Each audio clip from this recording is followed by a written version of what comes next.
ଜୁଲାଇ 15ରୁ ସୂର୍ଯ୍ୟଦେବ ବଦଳାଇ ଦେବେ ଏହି ରାଶିର ଭାଗ୍ୟ, ମିଳିବ ଧନ ହିଁ ଧନ। ଆସନ୍ତୁ ଜାଣିବା ଏହି ଭିଡିଓରେ। ସୂର୍ଯ୍ୟ ଦେବତା 15 ଜୁଲାଇରେ ମିଥୁନ ରାଶିରୁ କର୍କଟ ରାଶିରେ ପ୍ରବେଶ କରିବେ। ଜ୍ୟୋତିର୍ବିଦଙ୍କ ମତାନୁସାରେ ସୂର୍ଯ୍ୟଙ୍କ ରାଶି ପରିବର୍ତ୍ତନ ଏହି ରାଶି ବ୍ୟକ୍ତିଙ୍କ ପାଇଁ ଶୁଭ ଫଳ ପ୍ରଦାନ କରିବ। ଆସନ୍ତୁ ଜାଣିବା କେଉଁ ରାଶି ଗୁଡ଼ିକ ଏଥିରେ ଲାଭବାନ ହେବେ। ସିଂହ ରାଶି। ସିଂହ ରାଶି ବ୍ୟକ୍ତିବିଶେଷଙ୍କ ଭାଗ୍ୟ ଉଦୟ ହେବ। କର୍ମକ୍ଷେତ୍ର ବ୍ୟବସାୟ ସହ ଜଡ଼ିତ ଥିବା ଅନେକ ସମସ୍ୟା ଦୂର ହେବ। ନିବେଶ ପାଇଁ ଶୁଭ ସମୟ ରହିଛି। କର୍କଟ।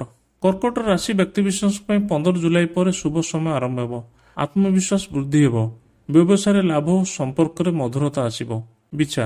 ବିଛା ରାଶି ବ୍ୟକ୍ତିବିଶେଷଙ୍କର ଦୀର୍ଘ ଦିନର ଇଚ୍ଛା ପୂରଣ ହେବ। କଷ୍ଟ କାମ ମଧ୍ୟ ସହଜ ହୋଇଯିବ। ବ୍ୟବସାୟରେ ଲାଭବାନ ହେବେ। କାର୍ଯ୍ୟକ୍ଷେତ୍ରରେ ସଫଳତା ମିଳିବ। ଧନ ସହ ଜଡ଼ିତ ସମସ୍ୟା ଦୂର ହେବା ସହ ଲାଭ ମଧ୍ୟ ମିଳିବ। ସ୍ୱାସ୍ଥ୍ୟ ସମସ୍ୟା ଦୂର ହେବ। ଏକାଗ୍ରତା ବୃଦ୍ଧି ପାଇବା ସହ ଛାତ୍ରଛାତ୍ରୀ ପାଠପଢ଼ାରେ ଅଧିକ ମନ ଦେବେ। ମୀନ। ଚାକିରି କ୍ଷେତ୍ରରେ ପଦୋନ୍ନତି ହେବ।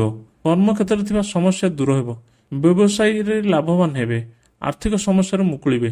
ମାନସିକ ସ୍ଥିତି ପରିବର୍ତ୍ତନ ଆସିବ। ସ୍ୱାସ୍ଥ୍ୟଜନିତ ସମସ୍ୟା ଦୂର ହେବ। ପୁରୁଣା ରୋଗରୁ ମୁକ୍ତି ମିଳିବ। ବୃଷ ଓ ଧନୁ। ବୃଷ ଓ ଧନୁ ରାଶି ବ୍ୟକ୍ତିବିଶେଷ ସତର୍କତା ସହ କାର୍ଯ୍ୟ କରନ୍ତୁ। କର୍ମକ୍ଷେତ୍ର, ବ୍ୟବସାୟ, ଆର୍ଥିକ ସ୍ଥିତିରେ ସମସ୍ୟା ଦେଖାଦେଇପାରେ।